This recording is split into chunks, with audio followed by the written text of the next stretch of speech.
Ir-riforma tal-ippjanar trid twassal għal sistema li tkun trasparenti, kontabbli u infurzabbli. Fl-istess waqt trid tkun ekwa kemm residenti kif ukoll għal partijiet terzi. Din ir-riforma trid terġa' tikseb il-fiduċja pubblika li tiżgura li d-deċiżjonijiet f'dan il-qasam jirrispettaw l-ambjent u l-benesseri tal-komunità. Sostna dan il-Kummissarju għall-Ambjent u l-Ippjanar fih dan l-Uffiċċju tal-Ombudsman il-Perit Alan Saliba kif it-tnejn filgħodu ippreżenta numru ta' rakkomandazzjonijiet dwar ir-riforma tal-ippjanar.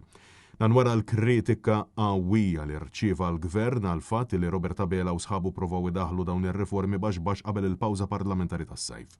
Fir-rakkomandazzjonijiet tiegħu, il-Kummissarju fih dan l-Uffiċċju tal-Ombudsman spjega li l-permessi tal-iżvilupp għandhom jiġu sospiżi meta l-appelli jkunu għadhom pendenti biex jiġu evitati impatti irreversibbli. Proċeduri ta' appell għandhom ikunu ġusti, konsistenti u aċċessibbli b'salvagwardji ċari kontra l-iskadenzi li mhumiex ugwali perjodi ta' żmien li mhumiex realistiċi.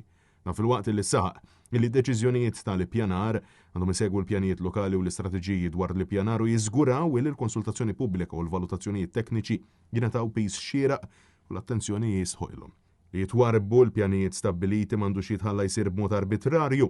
Din tal-aħħar kienet fost l-emendi proposti mill-Gvern ta' Abela, proposta li rċevit barax ta' kritika minn bosta. Fil-waqt li l-Kummissarju spjega li l-infurzar għandu jissaħħaħ partikolarment żoni barra l-iżvilupp, insista li l-ħlas ta' multi m'għandhomx jieħdu post l-infurzar xieraq. Wasosna wkoll li l-Awtorità tal-Bini u l-Kostruzzjoni għandha tieħu taħt idejja responsabilità għal perjodi ta' żmien ta' kostruzzjoni u validità ta' permessi fost oħrajn.